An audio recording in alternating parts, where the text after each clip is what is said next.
And welcome back to Nat One. A little bit of a late start here tonight, but you know what, that's okay. Because we're going to cram in as much as we can in an hour and a half. Now, last session, we had just Andrew and Peach as Flopsy and Archie going in doing the Flint camp. Now, that took not much combat-wise. However, they have been left with a sneaky little hex that removes a d6 from their ability scores and saving throws. Flopsy's got 2 stacks on there, so that's, 2d6. Gleam's got 3, Octavia's got 1, and Archie's got 1. And it's very hot. Oh, goodness gracious me, does it make your blood boil. And you're always very uncomfortable, as though you've got, like, some sticky outfit on that you just want to remove and you can't because it's your own skin. But yeah, so that's the hex. But you have killed all the mites that were bothering the people of the Flint town. They were making noise that sounds very similar to the Briganox mining. In other words, pinning it on them, or sort of making it sound like it's Briganox that were annoying them, so probably fueled a lot more Briganox hatred.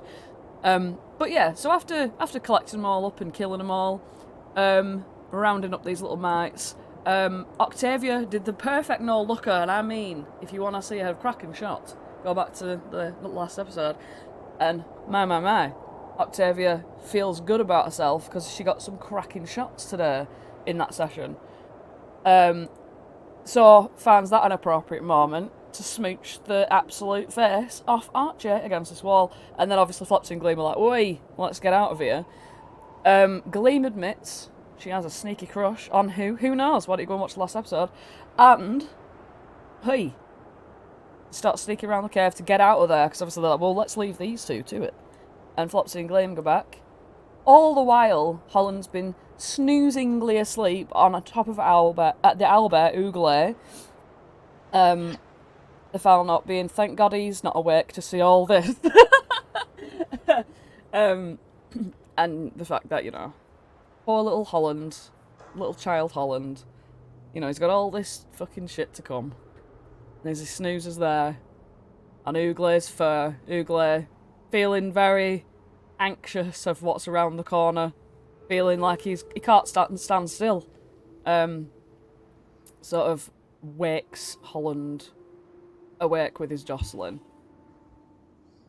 Pollinella and Amador are like, "Wee, doing it." no, they're also engaged, and it's just a bit of strange happenings going on. I'll say that y'all because obviously right now we've got a little bit of a situation where we can just zoom you all to the Flint camp, solve the issue. You've got them on side, and you've all decided. So you're outside the Flint camp, let's say, and you've all decided that you're going to meet up in a predetermined amount of time, but you do have some time to spare. And you're all sort of outside. Obviously, Holland, you've been a bit snoozing and losing. But now you're fully awake and you can sort of, now that you know the Flint camp's been done, all the Corrid camps have been done now, apart from one. I'm just going to pop you on this cheeky little map. Can we say about a short rest amongst all of this? You can have a short rest, not a long rest. Thank you. And I'm going to pop you right over here. So you have just left Flint camp after having resolved the issue. That's Flint camp, I didn't want you there. I wanted you outside on the mountainside. Oh, Felix isn't there yet. Holland's still riding Flopsy. Still riding Ougle, not Flopsy. Holland's still riding Ougle. Gleam and Flopsy sort of having little discussions about certain things that were spoke about maybe perhaps last session. I'd say, yeah, Holland, you sort of get enough energy to properly wake up and feel refreshed. I'd say, Holland, you do get a long rest because of the fact that you slept through the entire day. Yeah. So Holland can have the long rest. Everybody else can have a short rest. But yeah, as far as you're aware, you've done Flint. And obviously there's still some things up in the air about what to do next. Oops. Yep. Sorry, guys, I'm just doing more morning stretches.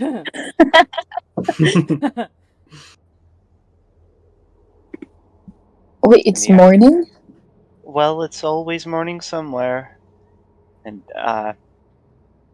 well, you know. It's always a new...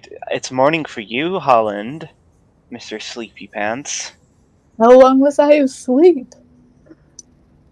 Like, at least 3 hours.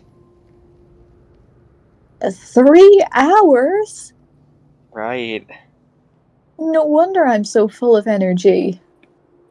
That's like twice the amount of sleep I usually get. Oh, wait, what?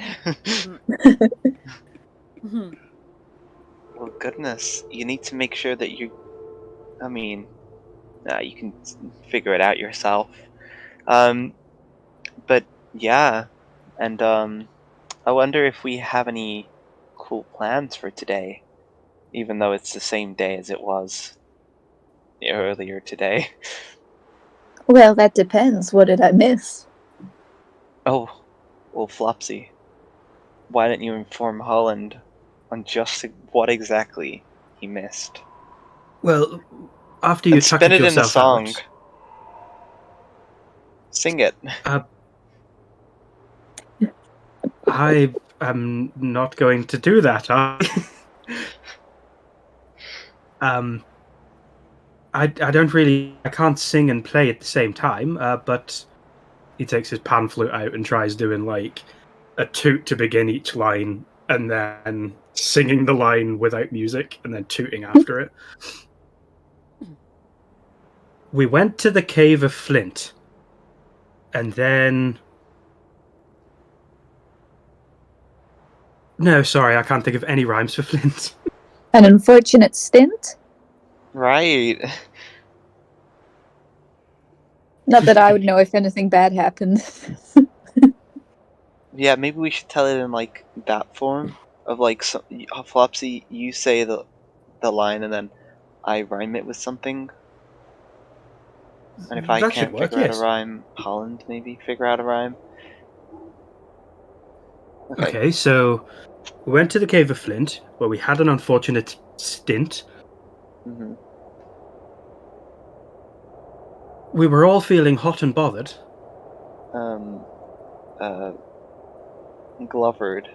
Clubbered. You were feeling hot, globbered, and clobbered? To be fair, we were. I got clobbered quite a bit.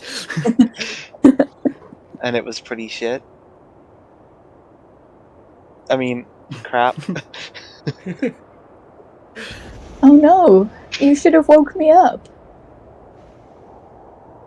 There were some invisible mites. And they were not polite. Because they didn't respect the rule of hospitality.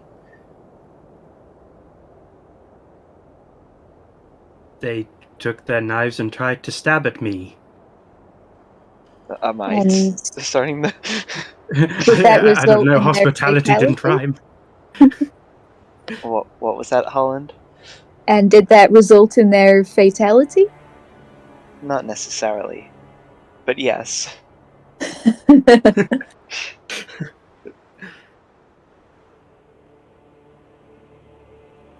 Well, I think that's the story, really.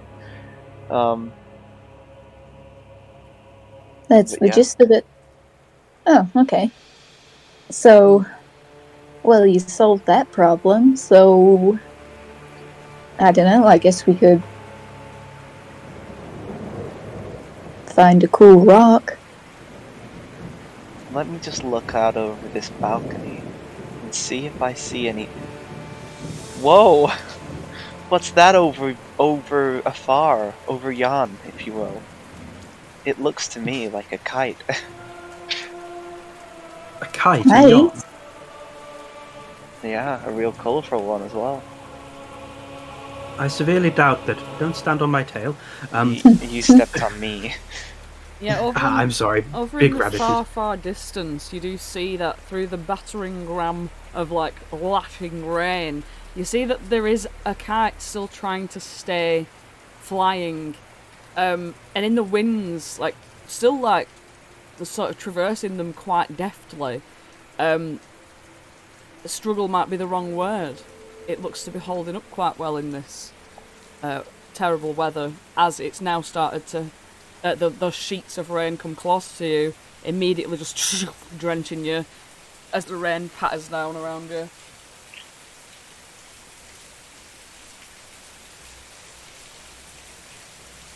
Whoa, would you look at that? If it isn't a little kite flying around. Who could be flying a colourful kite in this? I don't know. Is it? That's weird, isn't it? Wah! It is indeed. Whoa, whoa. Wait a minute. Am I still asleep? Literally out of nowhere, Felix is stood behind you. No one's seen him come in. He's just there. That she like rubs her eyes. Well, when did you get here? About, he looks at the wrist that is, oh my god, he looks at the watch that is not on his wrist. There's no watch there. He just looks at his bare wrist and goes, about 2 minutes ago. 2 minutes ago? Oh, if only I knew what that meant. Yeah, I don't know either. Felix, I don't suppose you came from a land of ice and cold or anything, did you? I was hanging out with my friend Sean. This guy in like this big air castle. Who's a pretty cool guy. Had some cool shoes. Speaking of cool shoes, he pulls out a pair of poop emoji slippers and throws them at Holland. Oh my gosh, these are so funny. They're shaped like poop. Perfect. I know. You can add them to your shoe collection. Archie says, pointing at Thwacko's shoes that are hanging from Holland's belt. Hey, remember those? Hey, And yeah, the they- Lily Kellys from last session. Right, Holland actually does have a shoe collection. yeah, I put them next to Thwacko's shoes, the swan glittery Lily Kellys, the one glass slipper, and now my poop slippers. Oh my god.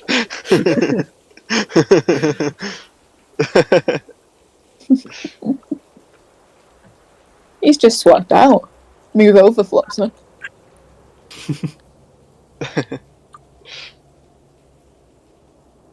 Wow. I couldn't make anything like that work, to be honest. You reckon? I think that'd be right up your alley. I suppose if I tried it now, I'd just be copying. I need to find my own shoes. I'll try and bring you back a pair of shoes next time. Wasn't much there, to be honest. I was close to home on the airplane. These shoes were just in my bag, not from the airplane. I was with Sean. Did I mention that I was with Sean? Right. You mentioned Sean. I don't know who that is. The giant on the cloud. What else do they call him? Rider of the Winds? The Helping Hand? You didn't That perchance guy, bring yeah, any of those did. winds with you, did you? Bring any of those winds with me. I realise it's a silly question. He just unbuttons, like, most of his shirt. It is much more windy now. You are correct in that observation. Flopsy's mainly just wanting, like, cold winds because he's still hot, even though it's, like, actually windy and raining on him now. Oh yeah, but it's the kind of wind and rain that feels as though it's in a summer storm for you. Anyone who's got you've got 2, haven't you? I'll just put it on to remind you. Anyone who's got that, I've got it on the blood character sheet as boiling well. hex. Holland, as you started to like, where's Archie? Yeah, as you're talking to these losers, right? You'll Peach, you'll notice I did one thing. we both did the same thing.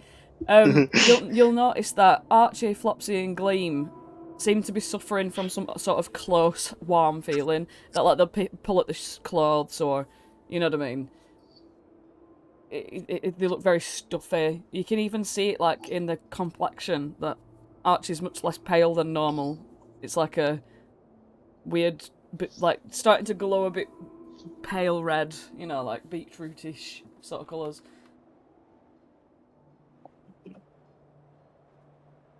Are you guys okay?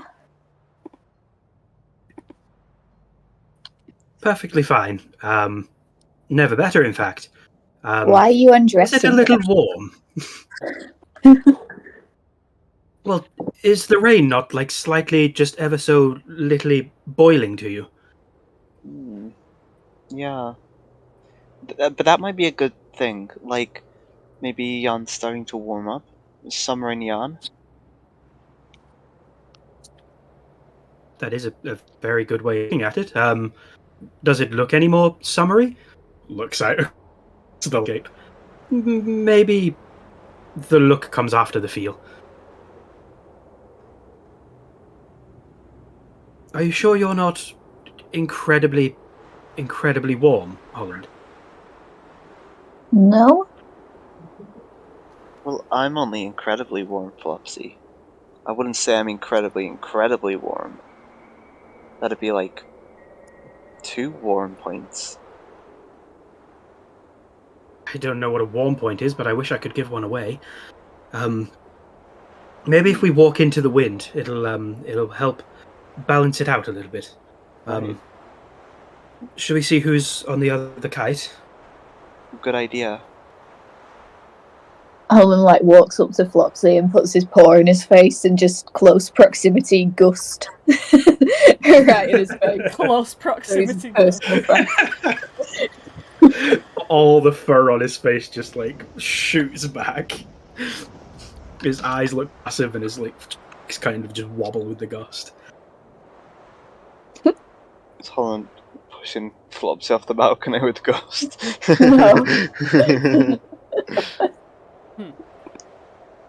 Yeah, Felix Well, that was good for about 5 seconds. Thank you. there aren't very Felix many. would like to put his health in and blow on Archie. It's just he's not doing anything. He's just blowing on Archie. There aren't very many That's maps it. of Yon.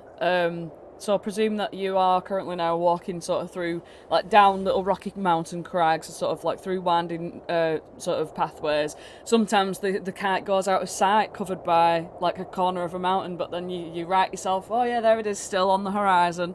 As I'm just going to show you, as you walk along, I'm going to show you the map of Yon, so you can see how far away this kite really is when you're walking along. You do see that it's actually quite a distance. You end up walking past these beacons, and without getting too close to them, you just see that there's like a fire on one of them, like a sort of flaming, what's the word? Like, well, a beacon. Let's just say that. Well, fire out of one of them, but then you notice that it twinkles out, because I'm going to say that they're quite far away from what you can see, and it's quite dark in the area. The fire itself being a focal point, you can't quite see what's around it. It goes out, and then you see again another one light up next to it, as though the lights are going round in like a circle. But the lights are getting put out just shortly before the next one gets lit. So I'll just show everybody the Fair Beacons map. But beyond that, on this little hill over here, you can see the little green kite. sort of being pulled by these intense winds out into the fogs, out into the night. Yeah. You're still walking along through the mountainous region.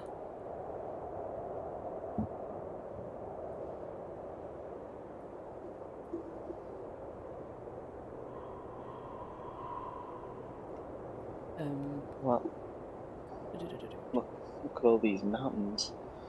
Yeah, just in other words, keep walking along for a hot second whilst I organise something. Well, Felix is still blowing on Archie. It's not stopped yet. He's not even stopped to like catch his breath. Just Felix, you've got such a fresh, minty breath. fine. Carries on blowing. Flopsy, Holland's gonna Come on. continue. Sorry. Flopsy, come and smell Felix's breath. That's an invitation that I didn't think I would ever want. But go ahead, Felix. I'm prepared. Felix blows on Flopsy instead. Oh yes, it is rather herby, mint, a bit of It smells a bit like that 5-spice thing you gave to us as well. Hey, Octavia, come and smell Felix's breath. Yeah, I had a spoonful of that 5-spice on its own, and it really wasn't good. Anyway, Felix blows on Octavia. Just going around blowing on everyone. Blows on Octavia. Blows on Glee. When you blow on Octavia, Octavia's got it, hasn't she? She's got one, hasn't she? Oh no, she didn't. Wait, let me have a look. Sorry, I'm so not with it today. Octavia. Pretty sure Octavia had one. Yeah, she's also suffering from this, and Gleam's got 3. So hey. But Gleam looks really like shy to sort of Be breathed on. be breathed on by Felix. So basically, oh my god, when Felix comes over with a pursed mouth ready to blow on Gleam literally just like backs off, like literally falls over a fucking rock on the ground and like catches herself with her back arms, or whatever. Like she's frightened, but in like a never been kissed way. You know what I mean? Sorry. She gets up and she like dusts herself off and she's just saying, what are you trying to do exactly? Blow on us. Oh, Felix thinks he's blown too hard. He's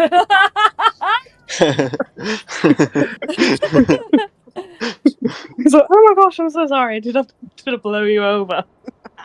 No, I just wasn't expecting you to walk so closely to me all of a sudden. And she's literally like redder than the hex she's got on her. And she kind of like her eyes just flit around all over the place. It's absolutely obvious.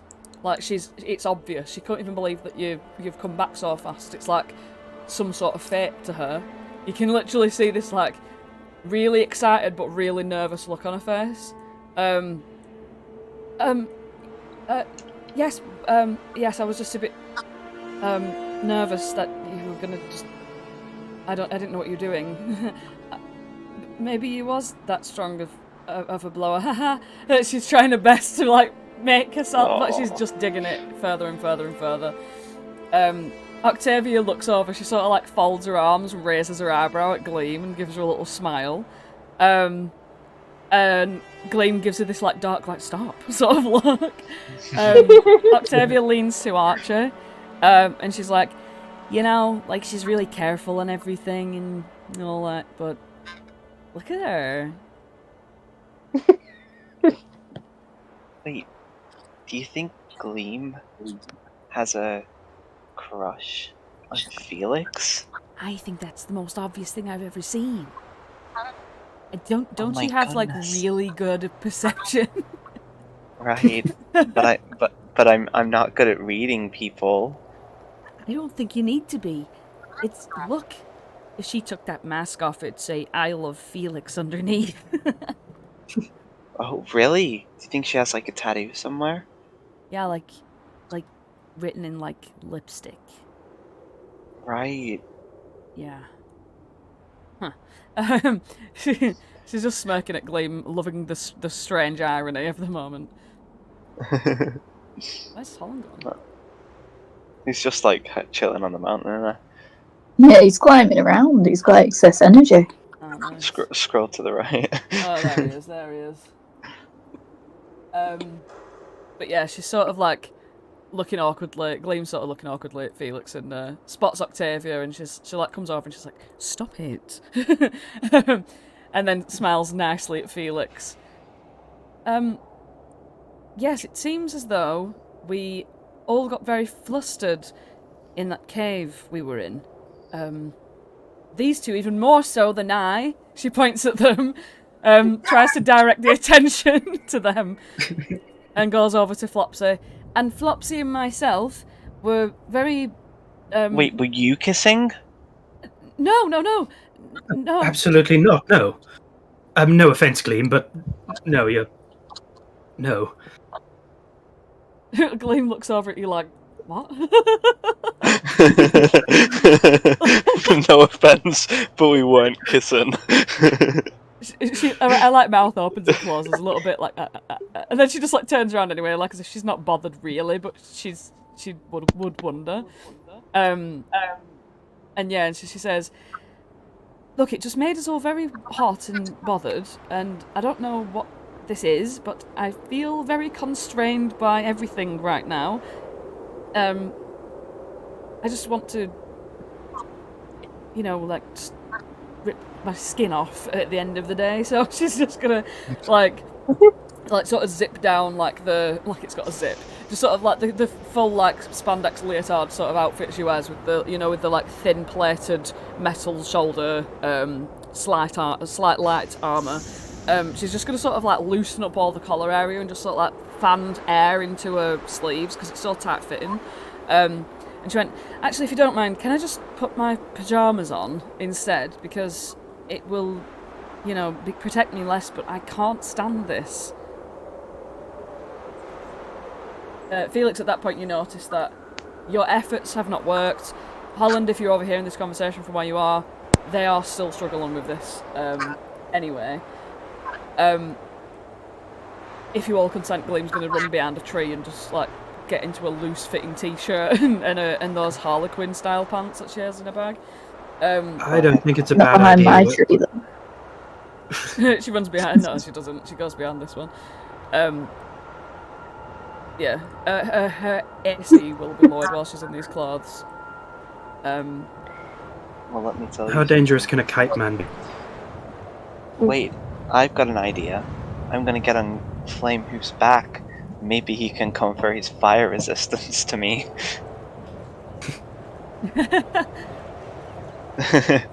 Yeah, it seems that nothing you do is doing anything. You don't even know, like, the short rest didn't do anything. It still feels the same and as persistent as it was since you first got it. Flopsy's gonna pat Gleam on the back and make her outfit cold. Yeah, the, like, soft, cold pyjamas sort of, like, waft around her and she, like, flaps it all around. And she's like, "Oh, that does feel nice. It feels like I've got a fever and I'm putting ice on myself. Maybe everyone should try that." And how many active things can you have with prestidigitation? 3 of its non-instantaneous effects active at a time. Yeah. But that is an instantaneous effect, isn't it? Yeah, but it lasts for an hour. So you could, like, for those experiencing the warmer stuff, sort of, like, make your clothes a little bit more comfortable. But again, it's prestidigitation, it's purely just for the feel. Like, it's not going to have a mechanical effect at all. But meanwhile, whilst you're all sort of, like, cooling off everyone's clothes, Holland, you've sort of come away from the group And everyone's sort of down there figuring out. Felix is blowing on people. You know what I mean? Everyone's trying to figure out how to get everyone to feel better. And you sort of like wander off on your own for a moment of a little moment of solitude for probably the first time without you being next to Oogle or asleep on Oogle, just you on your own.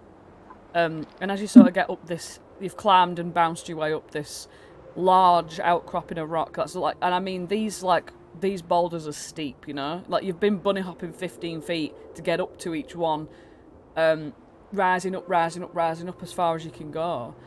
And you do see off in the distance a little goblin.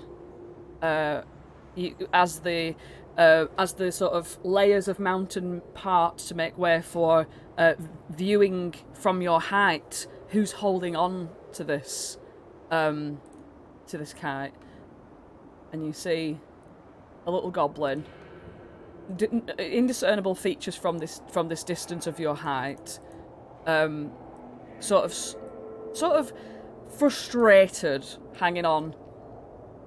But also looks knackered, holding on to this kite, which gets pulled into the night sky off in the distance.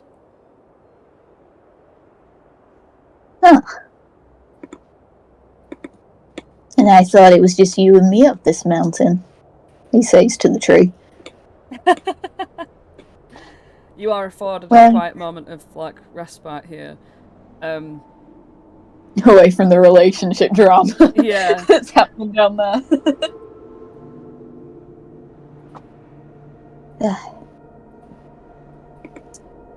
It must be like pretty awful being here with no sun and water, which is like what you need, isn't it? You didn't say in it.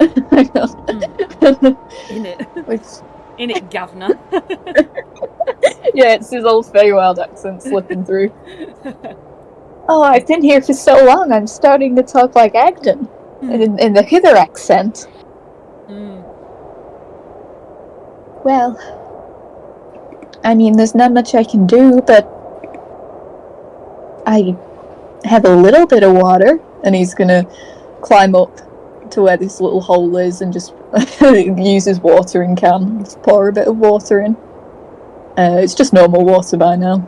He's used all the fancy schmancy stuff from the pool.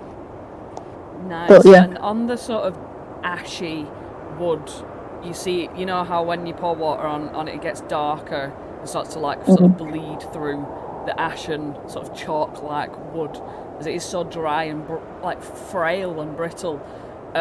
You see that the bits where you've put the water, you find that the fibres of wood have sort of bonded together a little bit more.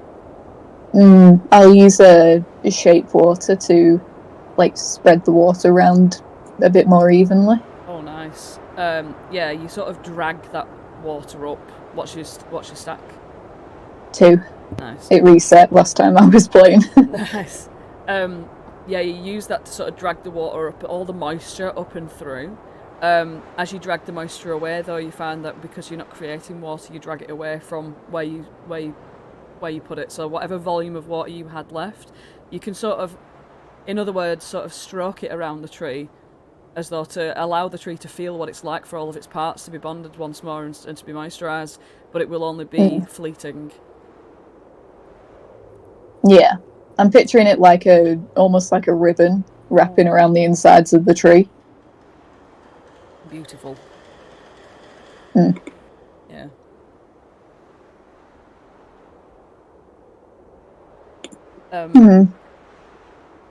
That reminds me of this guy I saw just seconds ago and forgot about. And he turns back round to look at the goblin with this guy. Yeah. I should probably tell those guys. But, I mean, he's struggling. Should I go help him? What if he loses the kite? What do you think? Yeah. I don't...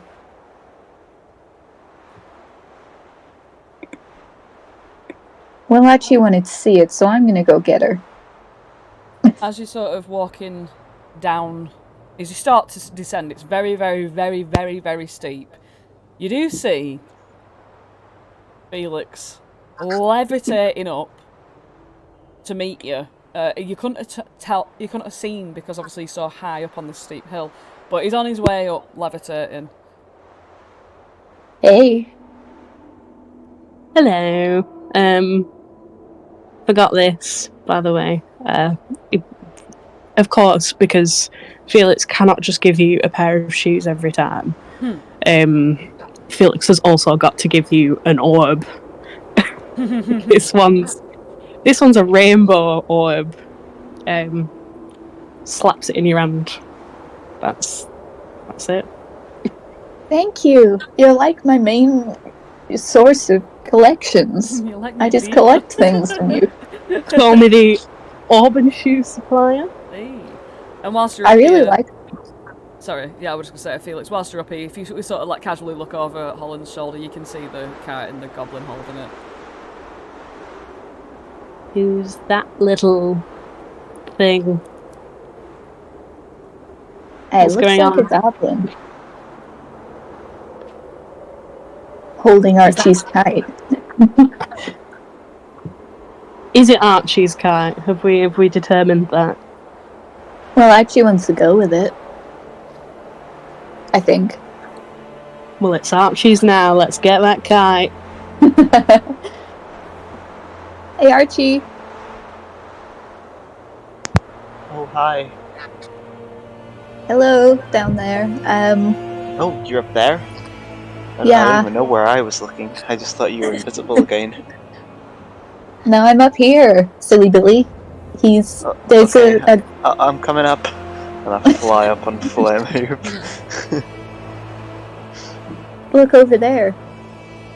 Not much space on this cliff now, is there? I presume you're giving Octavia a backy as well.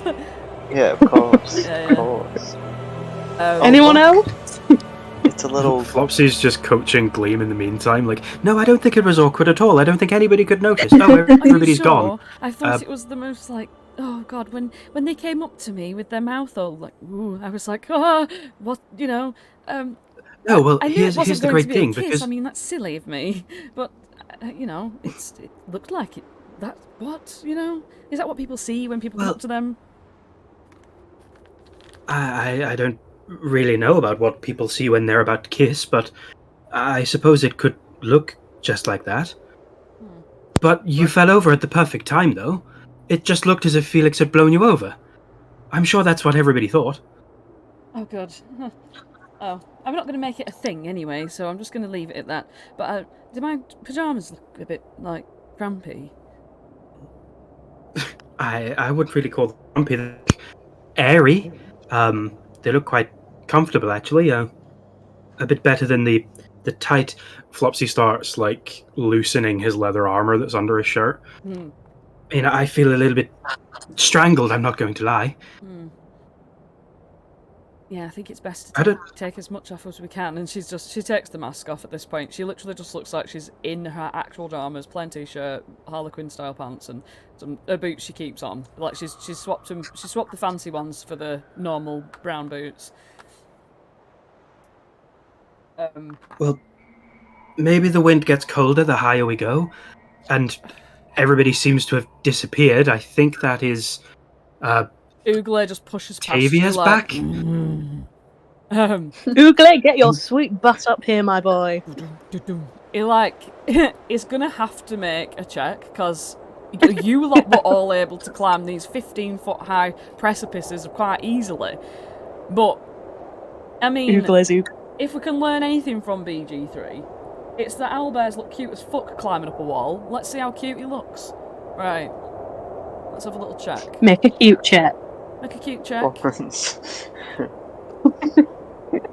Oh, he goes scrambling up one of the walls, like trying to be right professional about it, like.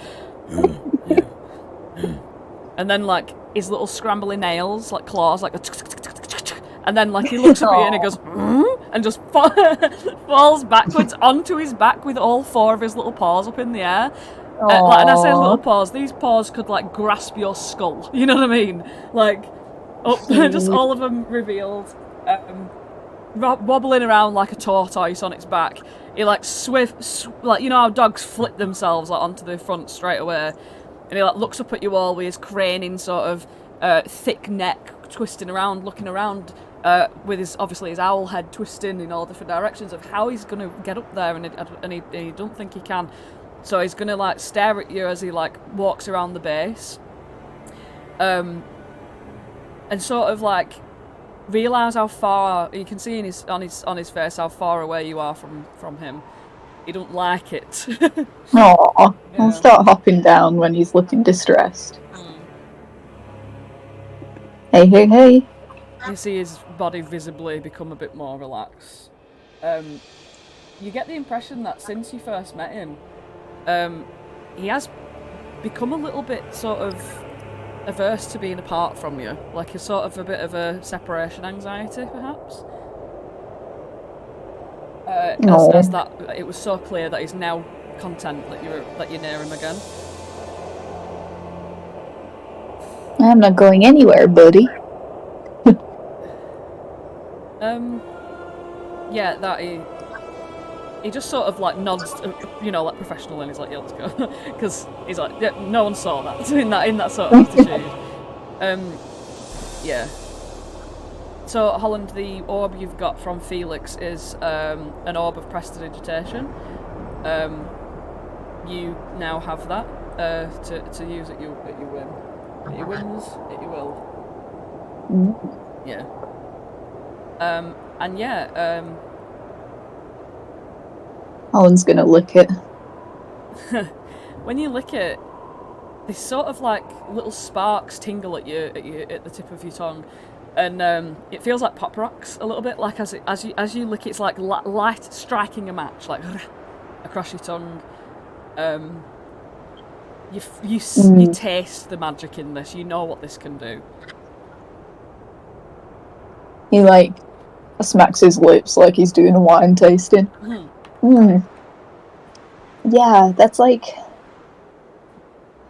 the memories you can't quite reach, Ugle. Are you speaking to him in common? Nah, fuck it, I'll drop a speak with animals.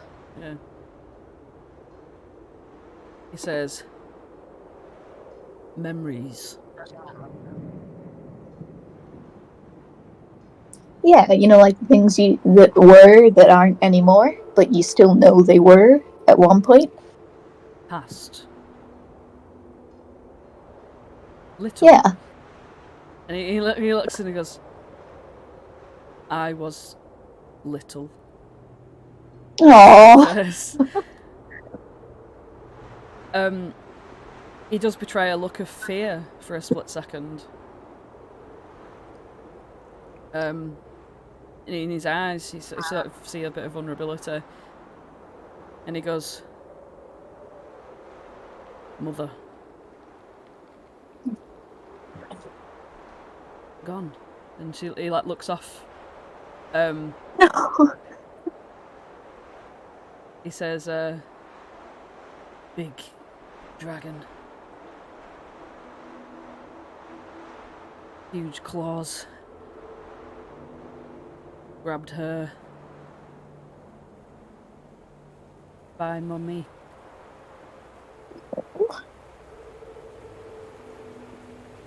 He like looks at you again and he's scared that he's like able to tell you about this. Like he's never really had the opportunity to open up about anything to do with this with anyone that's not, animals is fought for space and survival in the forests of Thither, Yeah.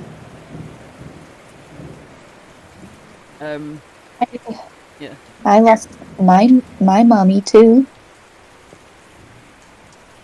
And I know it's sad to think about the losing part, but it's always fun to think about the having part. Like, I don't like fire, but I like blueberry pie that she always used to make.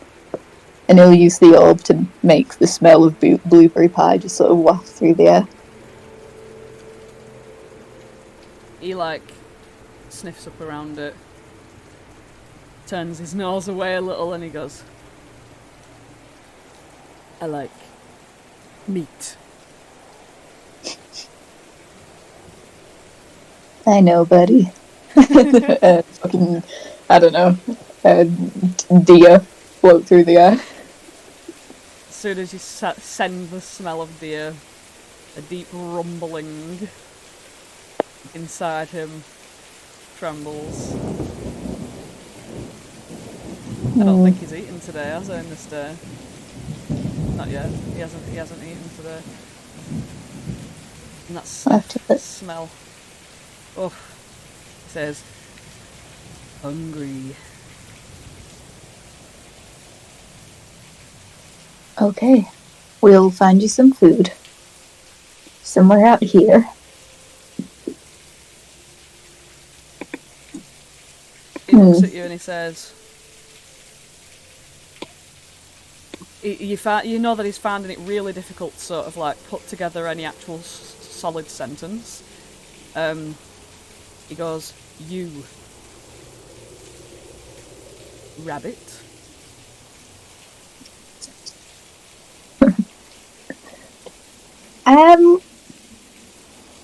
Kind of, but like, rabbits can't talk and think and feel like well, maybe, People well, rabbit. Yeah. I'm not like the rabbits that you probably like eating. They're not like my cousins or anything. He looks at you and he just says, no, eat. And he shakes his head and he's not good. You get the idea of that he's not going to continue and sniff around for something to catch. You get confirmation he's not going to eat you. I have some strawberry laces. Do you want those? he looks at the strawberry laces and he's like, no. Strings. Well, let's go see how nice this goblin is, and we'll make the decision from there. He licks his lips. he licks his beak at that. Goblin? I start walking that way. Question mark. Eat goblin. Goblin.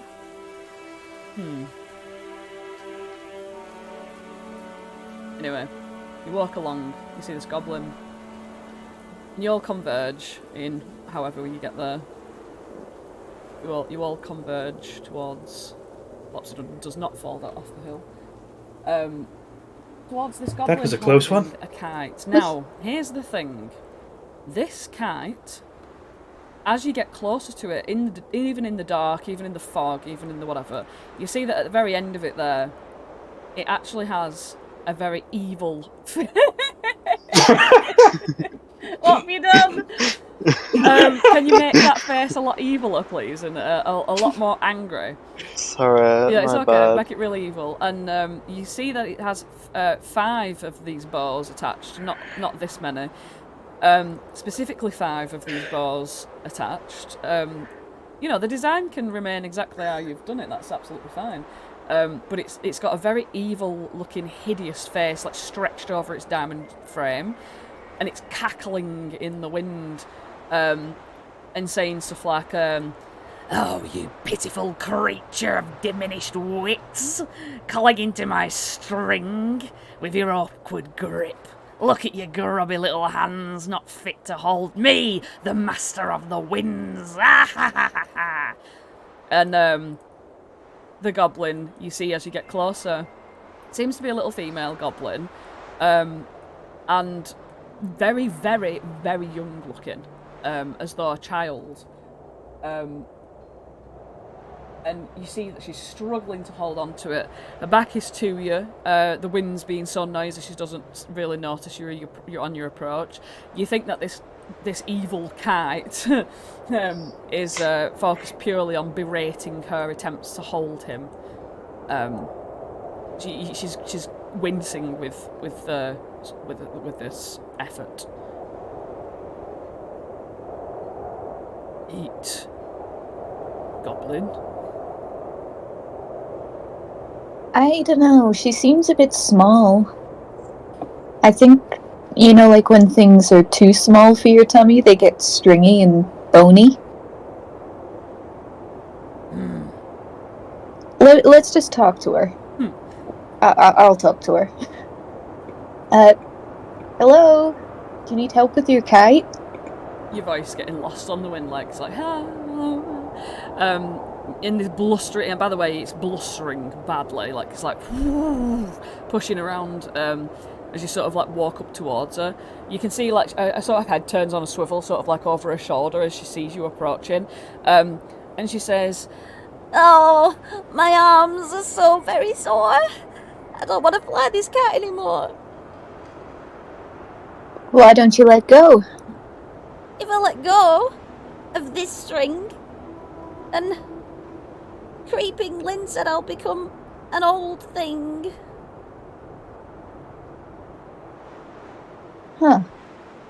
Well, maybe if we, like, nail it to the floor, it'll stay in one place, and you can rest your arms. she like looks at you and she says, "But if I let go, then the curse from those bows will make me old." I see. "There's only 5 bows, just as well." "But they won't come off while the wind's blowing." And it's almost like around her, the winds are much stronger. Not just in like her 30-foot radius or anything. You've been approaching this windy thing for a while. It was windy when you were back on outside the Flint camp. Like, the more you travel through, you could even presume that those fires of the beacons were getting put out by the wind.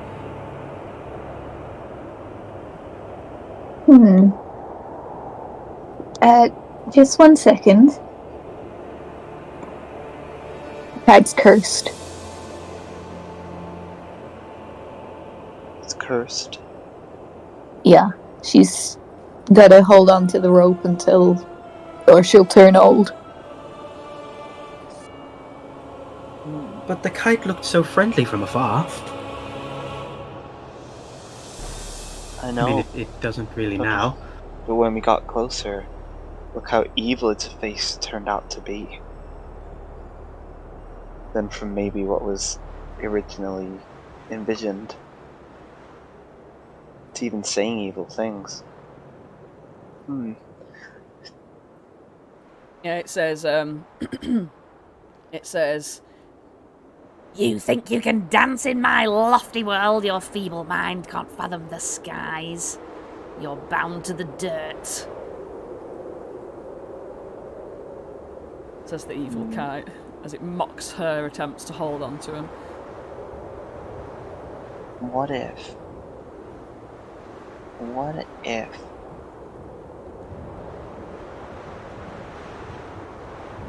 What if I... Well, let me talk to this goblin lady. You'll be really quiet, by the way, Peach. I've got you on 200% and you're really quiet. Okay, I'll move my microphone closer. Thank you. Hello, goblin lady. "Oh, hello. She looks at you and she's like, I'm not a lady. I'm just a kid." Oh, I'm sorry. She is very small and little and or whatever. And usually as goblins' faces are quite like sort of crumpled and wrinkled, she's actually got quite a nice sort of smooth sort of skin. You can tell she's very young. Oh, that's right. Up close, I can tell you look very young. Yeah, and Gosh, apparently I'm not very good at seeing things from afar recently. you also see that like she's like frowning a lot, trying to hold on to this. Like she's really like she's knackered, she's stressed, she's really frustrated.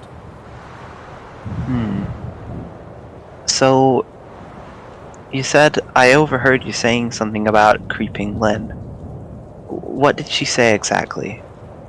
She said Oh, this is what you get for trying to steal my props from the theatre. But I was only trying to borrow them. I wanted to make my own play for her.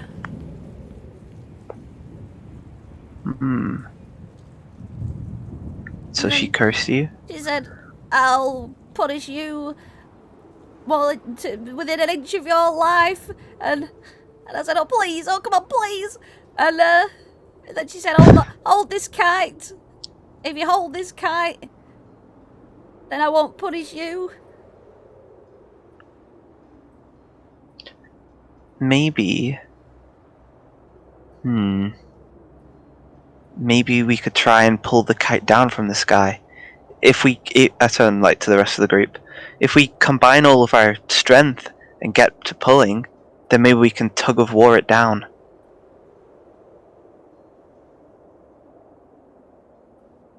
Yeah. I suppose it's worth a try. That doesn't go against anything that Creeping Lynn said. But you gotta make sure, what's your name, little goblin girl? My name's Phenia. Well, Fenia, you gotta make sure that you hold on to it. But we're gonna try and help you pull it down. Come on, Holland. Come on, Octavia, and Felix, and Gleam, and even you, Amador. We all gotta pitch in to help out. Okay.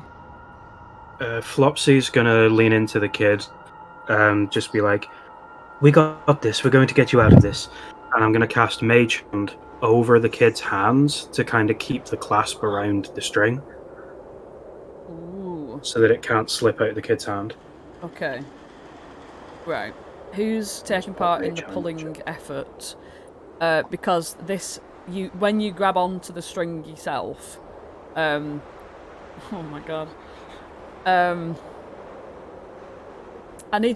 Basically, I need to know exactly how you're going to do this. By the actual details, you know what I mean? The very specific who's touching what, who's doing what. I need to know everything. Because I grab hold of the string and start yanking. Archie's grabbed hold of the string. Right, okay. Archie, you've grabbed hold of the string. And as you grab hold of this string, you feel as though you can't, but if you do let go of the string, that the same thing will apply to you. This curse is through the line of this string. She looks crap. at you and she's like, oh!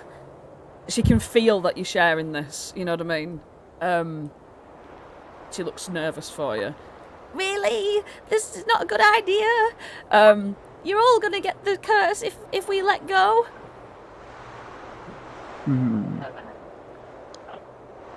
But Oh dear. maybe it's like stretched out. You know, if we all hold on to it, we'll only age like 1 year each or something, as opposed to you aging like 7 years. She considers Maybe that's reckless. I don't know, but I'm definitely. Look, we're in this together now. Okay, I'm going to give you some a lot of details. So, the winds are incredibly strong. This kite is got a very strong chance. It's pulling to a point where it's like, to keep it steady and not let go is the struggle. To pull it towards you in winds that are pushing it away is incredibly difficult. As soon as you hold on to this, you realise it's like pulling a steel wire. You know what I mean? Archie, you've got hold of it. Flopsy, you've got Mage Hand around the Goblin's hand. I need to know exactly what everybody's doing so that I can understand these circumstances better. Flopsy, hearing what the goblin said, is looked towards Holland. Holland, we could really use your strength on this. Maybe if you grab hold of... Sorry, what was your name again? Phenia. I did that, sorry. Phenia. Holland, maybe if you grab hold of Phenia and try and pull her back, that'll give you a bit more leverage because you're pulling directly back on the kite. and coincidentally not touching it. Mm-hmm. Okay. And Flopsy's going to grab hold of the kite string and try and help pull. As you sort of... Holland, you're coming up behind her, yeah, to sort of grab hold of her. As more people sort of get involved, the winds get stronger. Octavia's like, what do you need me to do? I need you to hold on to Holland and start pulling. But if I, like, hold on to Holland, then am I not putting a lot of strain on Holland to hold the goblin? I mean, sorry, Fenia. I'm a, you know, What if I want to do the best for everyone. You hold Archie. Oh yeah, good idea. Gleam's like, I'm rather unwell, but I could try and help if that's alright. Amador's like, it's probably best if you keep me and Polynella out of this. We're, you know, thin little arms, thin, you know, they could snap at any moment. I'm just going to stand over here. But he's not wrong, he actually literally has like leaf arms, you know what I mean? Pulling too hard on his arms might do wrong. But then Ooglay's like, doof. Stands and looks at you, Holland, for what to do. Hey, Fenia, do you have you ever just held on with one hand, or is it like a let go all deal and then the curse takes effect? Oh, I don't dare. If I hold on with one, what if it slips out and I become an old lady? Okay. Okay. I could do a test on that for you. Holding onto it with his left hand, Flopsy's going to use his right hand, take it off the kite string, produce a cupcake, and gently push it to Fenia's mouth. Nice. So you're holding the string when you switch. I'm still holding it with my left hand. Yeah. Did when you switched, did the other hand stay on? Yeah. He was holding it with both hands, then he lifted his right hand off to do the cupcake right, thing. okay. The left hand has never left it. Yeah. Yeah. You're fine. It's not affected, and you've given a bardic inspiration. Okay. Okay. He's then going to scoff a cupcake himself. Gleam's like, maybe Ooglay's stronger than me. Ooglay like comes up to you, Flopsy, looks at Holland, and says, "Pull." Question mark. Yes. Yes, but we need to make it safe for you to pull. Let me just think. Yeah. Okay. I'll allow a bit of like thought about this because it's very risky. I would like to step in and fuck around and can I please cast a wind wall behind the... It's 120 feet. Is it less than 120 feet?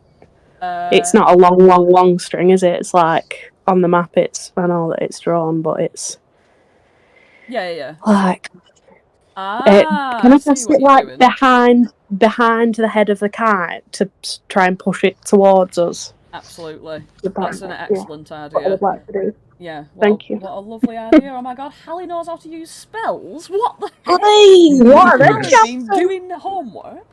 I just realised that my chat box is a bit not the best. Hang on. Yeah, there we go. Stream just weren't able to read a lot of stuff. But yeah, now we can. Yeah, okay, right. So you're casting Wind Wall. That's a swanky little 3rd level spell, that one. It says that you can shape it however you want, so I don't know whether to whether that means only in a straight sort of line, no, it's or not. You if I can could do it sort of with the 120 feet length of it. You can literally make that a circle on itself. As long as the line itself, when flattened, becomes 120 feet, you can make whatever shape you like with that line. Right. So, well, I want it like a sort of set. Oh, okay. You draw what you want to happen. So whilst you're doing that, you are going to... I'll tell you the mechanical thing of it later. But are you intending... And this is important. Are you intending to harm this... are you intending to cause damage to this kite by using this wind wall? No, I just want to push it towards us. I don't know if I can Yeah. do that without... If I can do it without damaging it, then yeah. I will do it without damaging it. But yeah, sort of in that like semicircle, so it can't blow to the side, but it's pushing it towards us. I'm like moving my arms a lot right now, and you can't see me doing that. But yeah. Yeah. Well, it says when the wall appears, each creature within the area of the wall. So, like, if you put the wall on the kite, like if you plan for that pathway to go into the kite's actual space, then you'll be causing it damage. If you want it to like sort of surround it and push it forwards, then I can. I can allow that. That he'll make a strength saving throw to basically resist the wind that's pushing him forward. But it's good to go through this because there's a lot of mechanics to this situation actually. But yeah, so that's what you're gonna do. I want basically like what everyone's actually planning on doing here, just so everybody's clear. So basically, all the rest of you, Archie has hands on the string, Flopsy has hands on the string, Goblin has hands on the string. Ooglay's gonna grab Flopsy by the back of the jacket and pull. Flopsy presents his hips in a holdable fashion. But I think he is gonna wait for Holland because Lauren said she's thinking. So. Yep. What's Lauren thinking about? It sure was, but by Jove, my head is empty. Yeah, for now, let's try pulling on our Flopsy's hips. Yeah. So, those of you who are pulling, can you please make me... 1 minute. Please make me...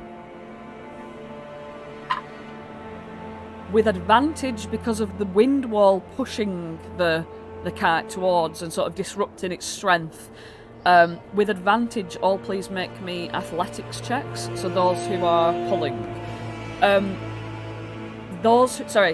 the ones who have got hold of the string are pulling with advantage. The ones who have got hold of a person are pulling normally. And I will take the average against it says. Wow! Right, let's go. What was the hex again? Minus 2d6 for you, minus 1d6 for Archie, minus 1d6 for Octavia, and Gleam's not getting involved because she knows she'll fuck it up. So that's you lot. Felix, you're casting at the same time, so you're not holding on to the string. Octavia is gonna do.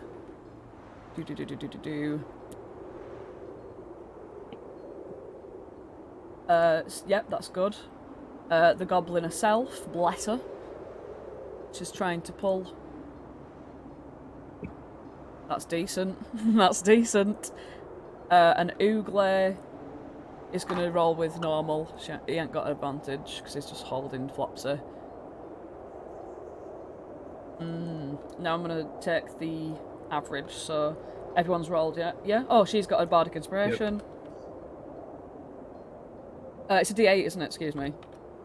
Yes, d8. Yeah. That's one better. Hey! Let me work out this average as you all, like, roleplay amongst yourselves for a second. As you're all pulling. Keep it up, guys! Come on. Tug ho! Flopsy strained so hard that a little Nesquik comes out. Little Nesquik. Ew. You guys like, what the fuck? Felix We is don't like all do that. an air traffic controller. In a very vague way. You all have a combined score of 20 now. Hey. The kite no longer has advantage, but I'm going to do a live straight roll for you with its strength.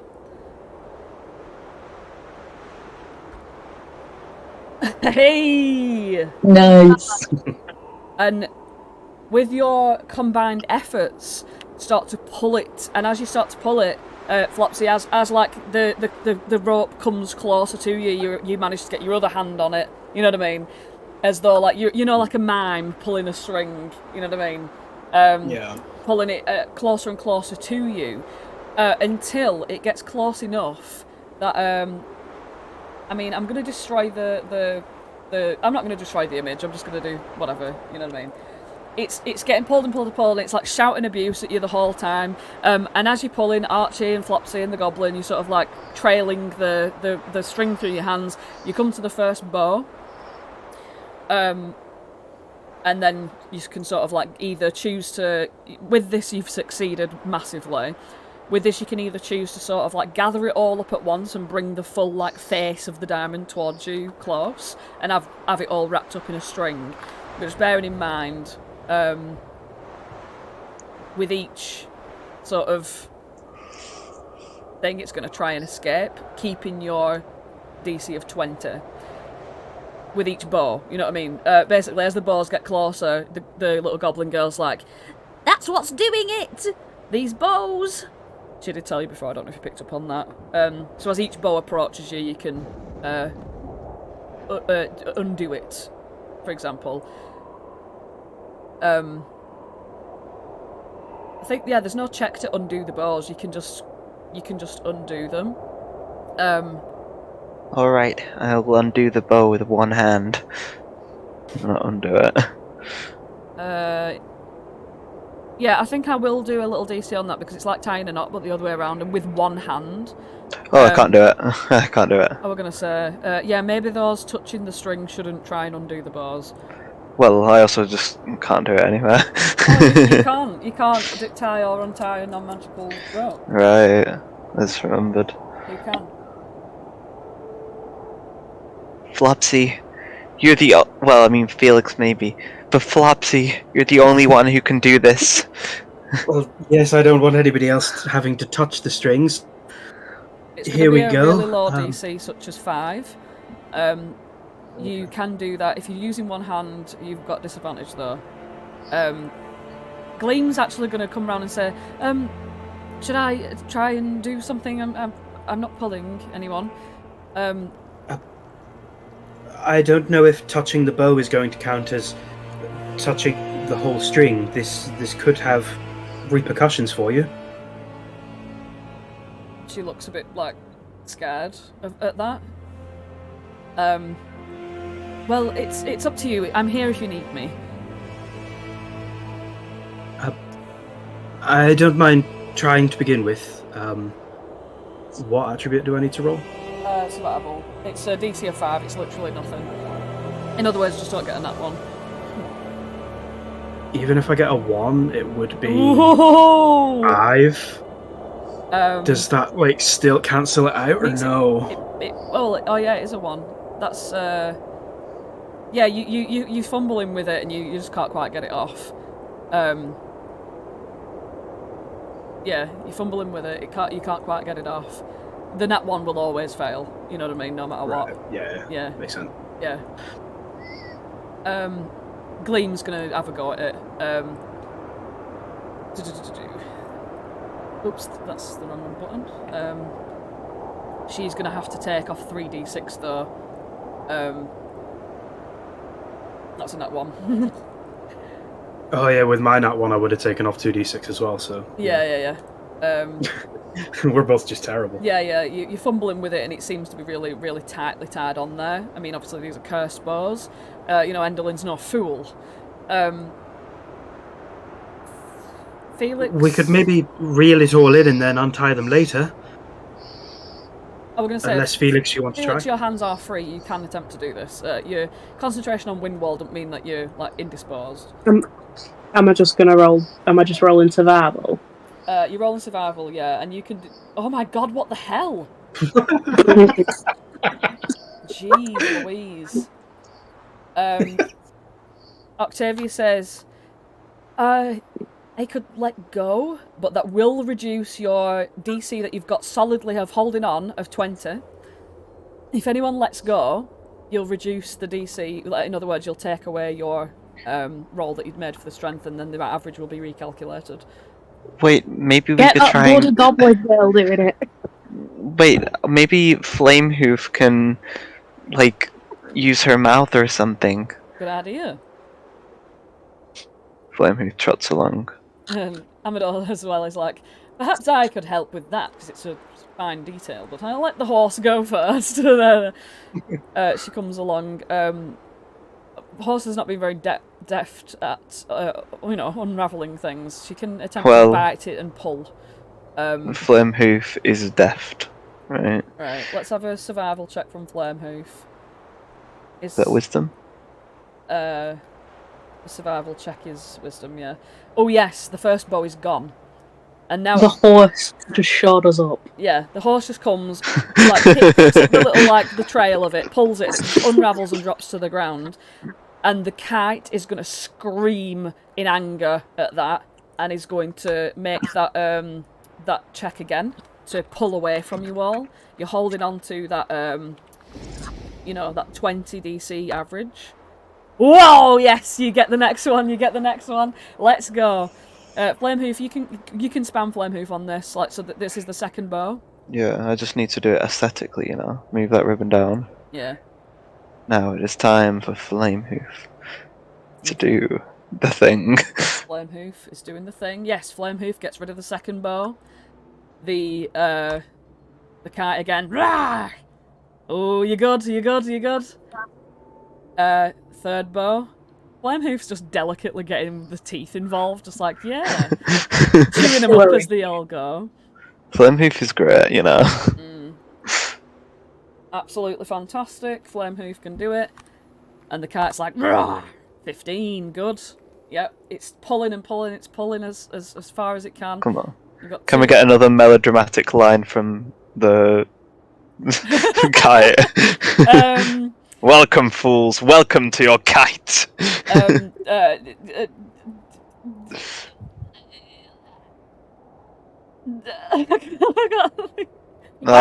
do it for you. Welcome to the winds of Yon.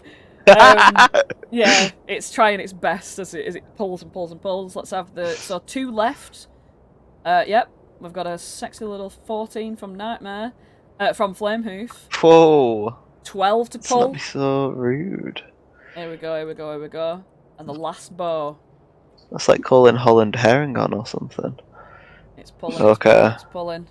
Are we ready for this? Here we go. Can I get a drum roll? No? Okay then. Hey! And all of the bows unravel. With all of you combined teamwork strength of that 20 average athletics check. You strip this kite of all of its bows, and it's so angry and screeching and shouting and everything. She's holding on to it still, and she's like, "Oh, can I let go? I think I can let go." She looks at you all for reassurance. I don't know. Can we let now? Is the kite still in the air? Go. Oh, what's that? The kite is still pulling, yeah. Flopsy. Somebody needed to make sure it was okay. Flopsy, let go. I don't feel any different yet. I'm going to examine Flopsy's face carefully. For any signs of aging. Does he look a little bit older? A bit greyer in the fur? So you've all let go? No, only Flopsy. Flopsy's let go. Flopsy's let go. He's going to be the guinea. Flopsy's the guinea let go, rabbit. And you don't notice much difference. But there's some. Very, very small. It's insignificant to you. Come on, guys. Nothing of an anti-aging cream we fixed.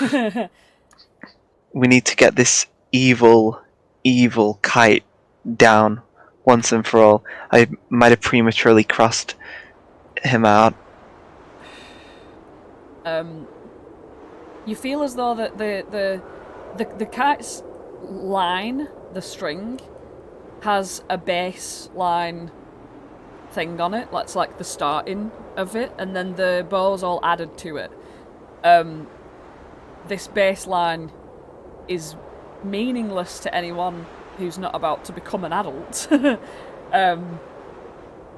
It's literally, I'll just put it, it's literally 1 year. Mm-hmm. Yeah, the line itself is base, is 1 year. Thank God it weren't any of those. If the cat would have got away on like 4 left, that would have been a bad thing. You know what I mean? Yeah. So yeah, you don't notice. It's just, it's arbitrary. Mm-hmm. Okay, we're gonna try and pull it down fully, I think. Yeah, with your combined strength score. Flopsy, you let go of it. The goblin looks at you, sees no what's happened. She is gonna let go. Archie, just you are left. And it just sort of like pull out of your grasp suddenly, considering, you know, let's just have it do a little check and see. Yeah, it's gonna pull directly out of your grasp, go Silvery whizzing off. barbs. Silvery barbs, yeah. Yes. Oh no, you don't. Stay here. Make a athletics check, Archie, considering you're the only one holding on. Octavia's holding you as well, so she'll do that. I can do this. Athletics against his 18. 18 meets the boots. It's going to be a combined score because Octavia's got you. And that's going to be removing that. Oh yeah. 18 and Octavia's.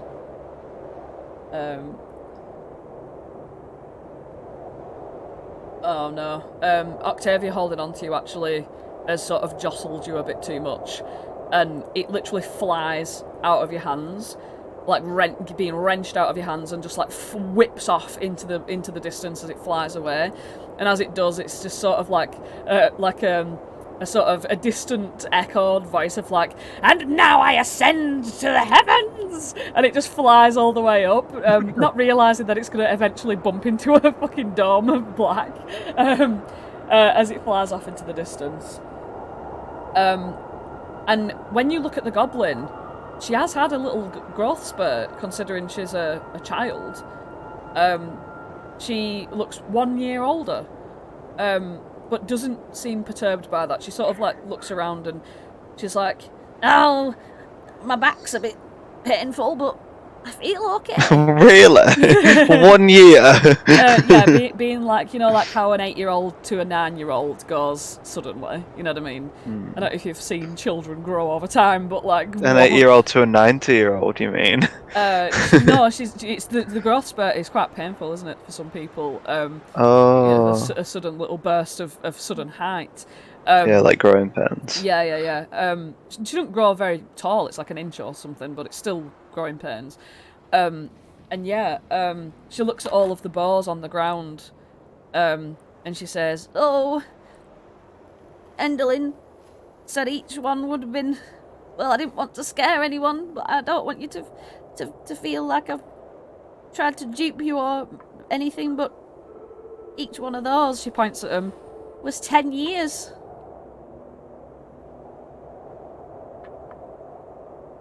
Wow. So it looks like we just took 50 years off your life. I mean, gave 50 years back, I suppose. Oh, thank you. Thank you so much. I could have become an old lady. Well, there's nothing wrong with growing old. Everyone does it. But it's always nice to stay young. She looks around at you all, and she looks at Flopsy and she's like, What is it like to be old? That's a good question. Well, I'll tell you a secret. It's actually a bit more fun than being young. Really? But only if you don't change. It's just like being young, but for longer. You'll find out one day, the proper way, not this way. If I'd have turned old, would I have been like a kid in an old lady's body, or would I have had an old lady's brain? Well, I suppose that's another secret about old ladies' brains. They don't always have to be old. You could grow up and in 50 years' time still be a child in a old lady's body. Considers that. And she says, she looks around the mountainous landscape, TM, and she says, What if Enderling's found out that I've let go?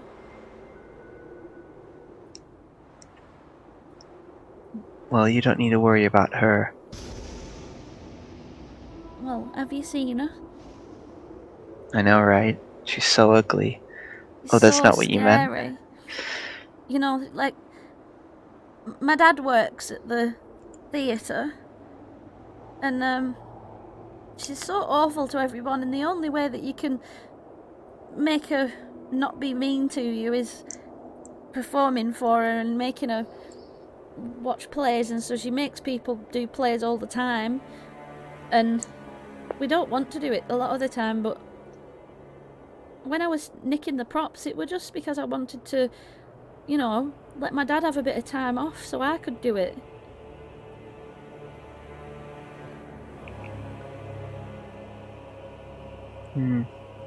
You were wanting to put a performance on of your own to spare your father.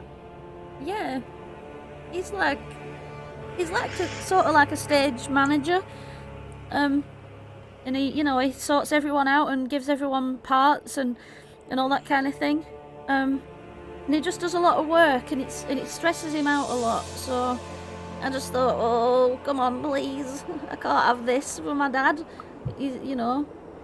He's looking a bit too old for his age because of the stress.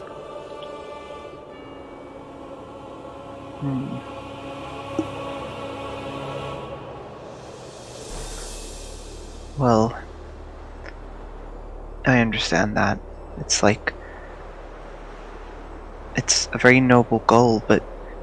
I mean, you're so young, you shouldn't have to take on that kind of responsibility yet.